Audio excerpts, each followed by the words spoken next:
In this video, we're going to be looking at loops. If we look at the presentation that I've prepared, what we have here is while and for loops that I want to talk about.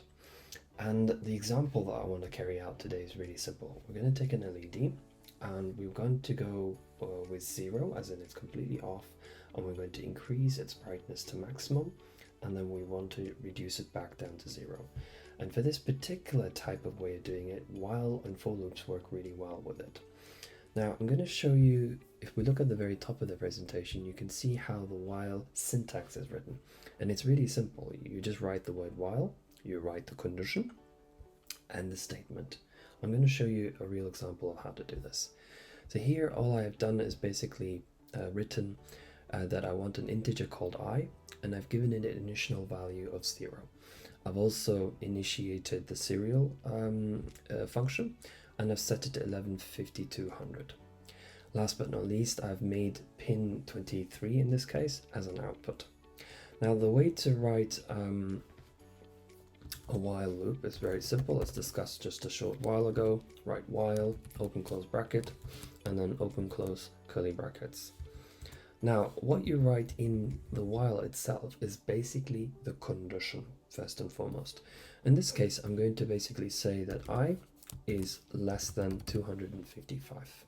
Okay, now where did that number come from is really simple.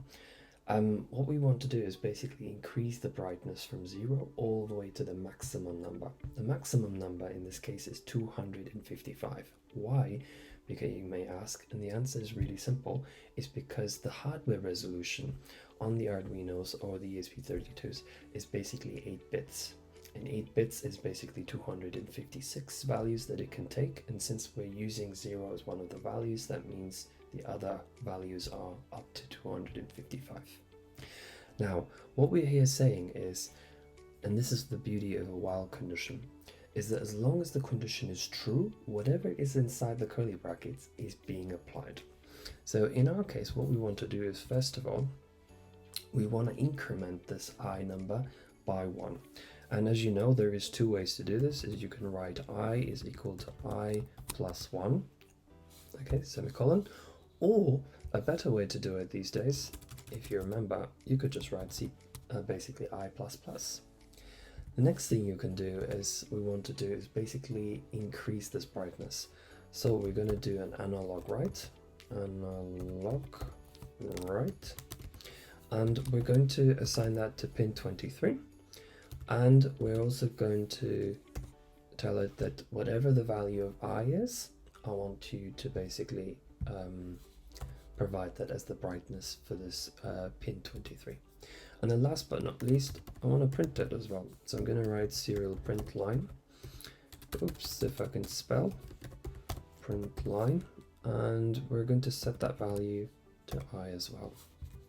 Semicolon. And I'm going to introduce a delay of about 10 seconds. Why? Because, let's be honest, I can't read that quickly.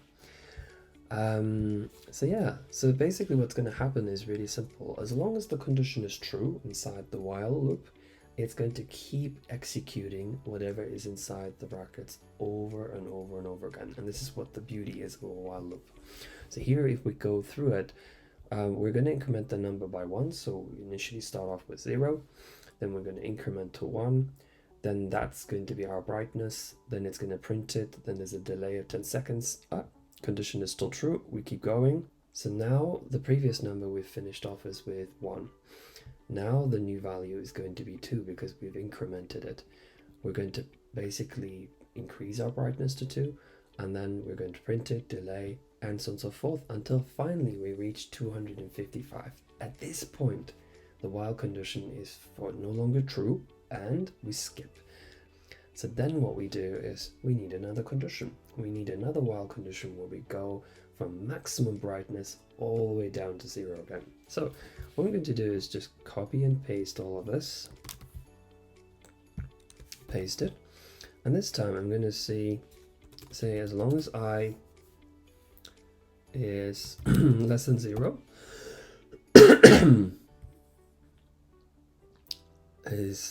that's obviously not true, greater than 0. We want to basically not increment, but basically decrease by one value, and we're going to do the same all over again.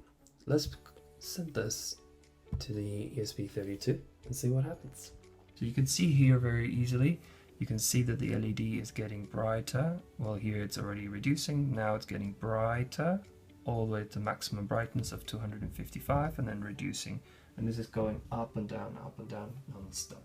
Now for the for loop, you just need to do write the word for, and in brackets you need three parts. The first is the initialization, which means basically the initial value that you're starting off with.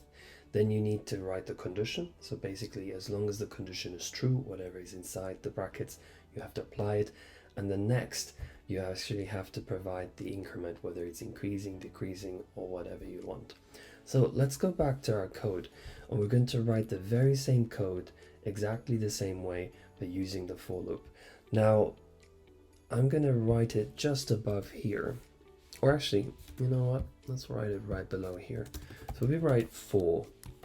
Remember, we need to give it an initial value. So here in this case, we're just going to have to write int equal to I equal to 0.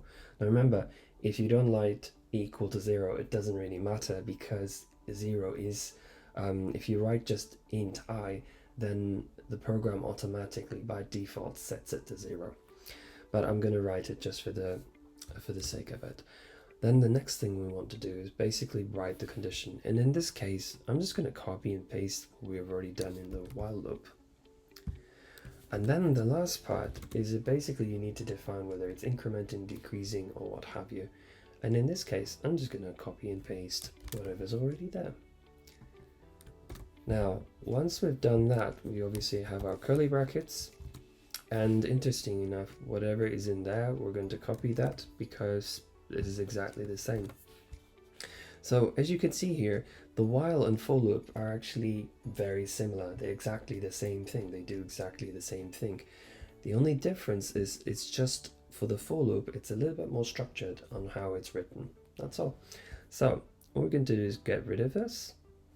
And we're going to do the same for the other one, which is basically once we've reached maximum brightness, we want to decrease as well. So here in this case, I'm going to say int I, and this time, of course, we're not starting with a value of 0. We already reached maximum brightness, so we want to say we want to start with 255. The next is I want to say that the value is basically greater than 0, and last but not least, we want to decrease it. Next thing, we need to open close brackets, and here in this case, it's basically the same. I just want analog print. I want to basically set the brightness, and I also want to print it so that I can see what's going on. And then last but not least, I want to introduce a 10-second delay to make my life a little bit easier. So let's load this code and see what happens. Okay, so I've made one mistake here, or actually should I say two. I've forgotten to put the semicolon. I keep doing that. So let's load it again. So the code is loaded, and as we can see, the LED is going to full brightness and back down, just as expected. We can also click here on the serial monitor, and we can see how the value is increasing to 255 and reducing. Now it's going very, very, very quickly, but that's exactly what's happening right now. That's perfect. Brilliant. So that is the presentation for today. And if we go, now remember, with these loops, it's really, really important to put an exit condition. If you don't do that, then the software will continue to loop on forever and ever. Now, last but not least, I have a little exercise for you. For those of you who may remember Knight Rider, as in the original series, there's an LED that just basically at the front of the car, basically, or kit the car, where it goes from one side to the other.